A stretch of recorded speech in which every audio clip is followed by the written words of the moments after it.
Hello, it's Randi Rhodes. Here's a clip from our show, and go to RandiRhodes.com for the whole thing and a podcast. Buy a stinking podcast. Mary had a little man. The fault. We believe that all men are created equal. To the magnificent mosaic that is America. From radio beacon to radio beacon. I have a dream today.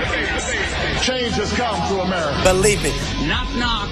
Who's there? Hey! It's a figment of your imagination. Randi Rhodes Show. Turn up your mind. And I would say to my colleagues, particularly those on the other side of the aisle, who have heartfeltly fought hard for not cutting Medicaid drastically, for keeping pre-existing conditions, for not doing tax cuts to the rich while you're cutting health care to the poor, don't go along with this motion to proceed, because you know and I know what it will lead to. All the things you've been trying to avoid will emerge from that conference, and you will hurt the people of your states dramatically. We all know what's happening here. The leader could not get the votes on full repeal because it's so damaging to America. He could not get the votes, even on his own bill. So instead, the plan is to come up with a proposal that's simply a means to repeal, a means to dramatic cuts, a means to getting us in conference, and we all know what the result of that conference will be. I would plead one last time with my friends on the other side of the aisle, and I know you've sincerely tried to modify and change things. Turn back. We can go through regular order. We want to work with you. We know that ACA is not perfect, but we also know what you've proposed is much worse. We can work together to improve health care in this country. Turn back now, before it's too late, and millions and millions and millions of Americans are hurt so badly in ways from which they will never, ever recover. I yield the floor. Absolutely correct, sir. Yes, sir. That is correct, sir. All right, so just now, as the show was opening, because that's when crap happens in the Trump world. Everything happens right before our show. You have press conferences with children. You have, votes in the Senate. You have, a vote-a-thon. You've got... All right, so here's what just happened in the Senate. Last night, you had, first of all, yesterday, we had John McCain show up at the Senate. Very sympathetic figure now, John McCain is, and of course, not a war hero enough for the president of the United States, Donald Trump, because he got captured. He likes people that didn't get captured, but now that McCain voted to proceed on this president's crazy idea of voting for bills that we have no idea if they even exist, except in Mitch McConnell's freaking mind somewhere, in that whoosh of a whirling dervish thing in his head that is supposed to be where his brain is. That's the only place a health care bill exists, right? It doesn't exist anywhere else. So they vote on the House bill, right, which everybody's called a mean son of a bitch. I mean, it's just so bad. And the Senate said, no, absolutely. So they vote on that again. And McCain votes yes. Yeah. And then first he gives this great speech about we should go to regular order, which means 60 votes for everything, work with the Democrats, come up with a bill, regular order, debate the bill, introduce the bill, mark the bill up, score the bill, then vote on the bill. Regular order, right? Regular order. And then votes to not do regular order. Then he votes on the motion to proceed under the reconciliation rules. I know it sounds crazy, but this is really what he did yesterday, and everybody was so taken with the brain surgery, which is, traumatic. We'll all agree that it was traumatic. I will not vote for this bill as it is today. It's a shell of a bill right now. We all know that. We've tried to do this by coming up with a proposal behind closed doors in consultation with the administration, then springing it on skeptical members, trying to convince them that it's better than nothing. That it's better than nothing? I don't think that's going to work in the end, and probably shouldn't.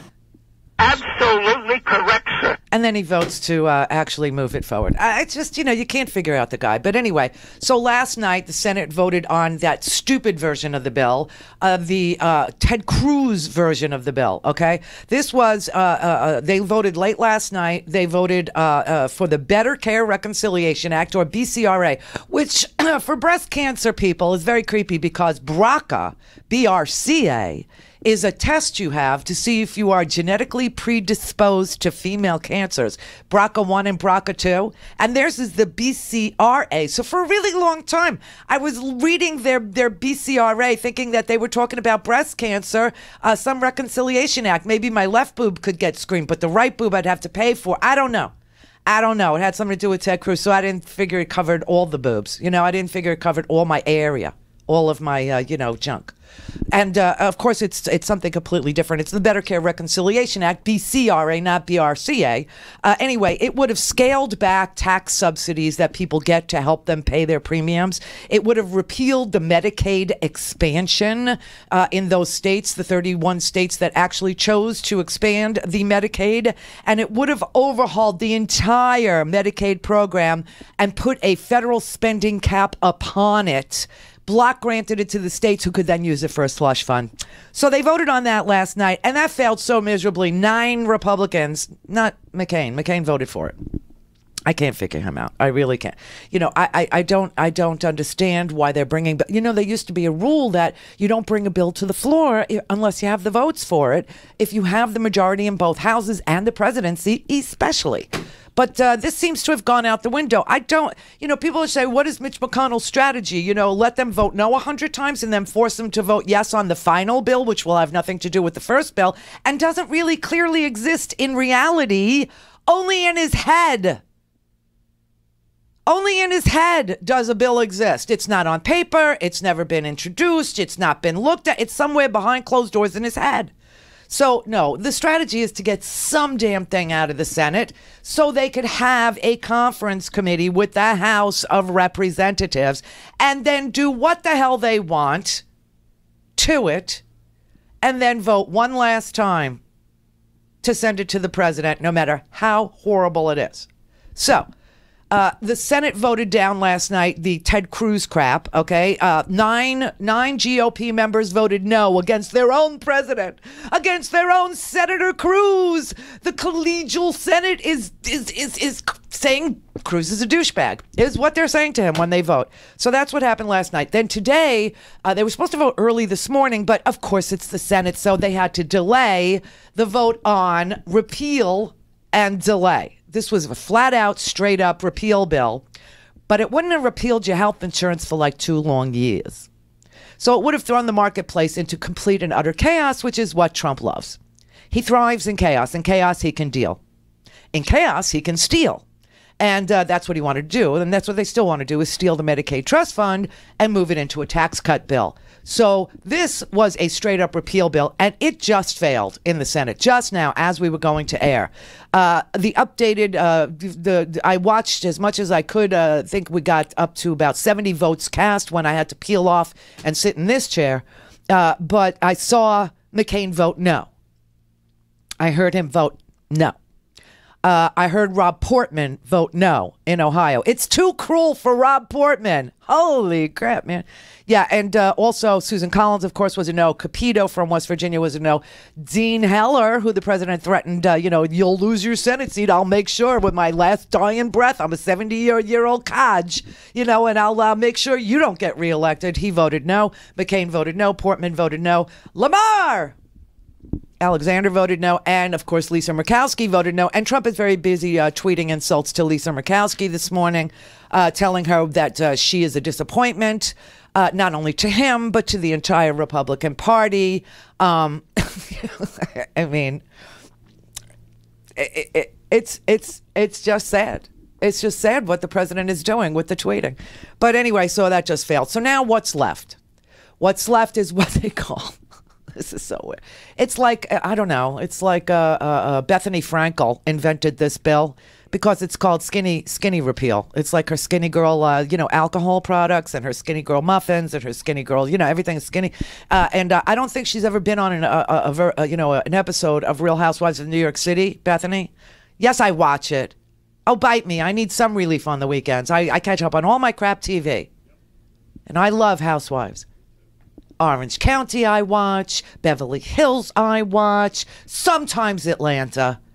But New York, yes. Crazy Eyes Ramona, worth it just for her. Bethany Frankel's quips, worth it just for her. She's nuts.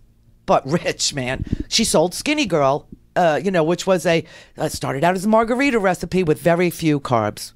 She made $100 million by being on Housewives. You think I don't look at that? You think I don't consider? If they ever do Housewives of Palm Beach, I'm in. What do you mean I can't? Because I'm not married? None of them are married. None of the housewives are married. There isn't one single married housewife, except for the Countess, who just got married for like the 5th time. So she's a serial housewife, is what she is. But anyway, so they call it the skinny bill. Okay, this is the skinny Obamacare repeal bill. That's what's left now. And that one, just know this. They're going after the employer mandate to ensure you. So, companies that have more than 50 employees, 50. Now, we don't have any employees. We have contractors that work for us, right? I mean, I really wish that I could have a group of 5. Then I would be eligible to purchase group health insurance. Less than 5 employees, you can't even qualify to buy group health insurance. So we all take care of our own health insurance here.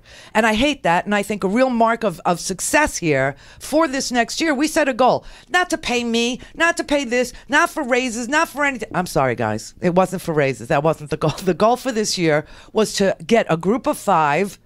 Right now we're 4, but to get a group of 5 hired on the payroll and then go out and I buy employer provided health insurance for Scotty and his family. He's got a 6-month-old baby. For Brett, why he's single, I have no idea. Ladies, Brett is unbelievably cute and brilliant, a good attitude, really funny, really sporty. He's sporty spice.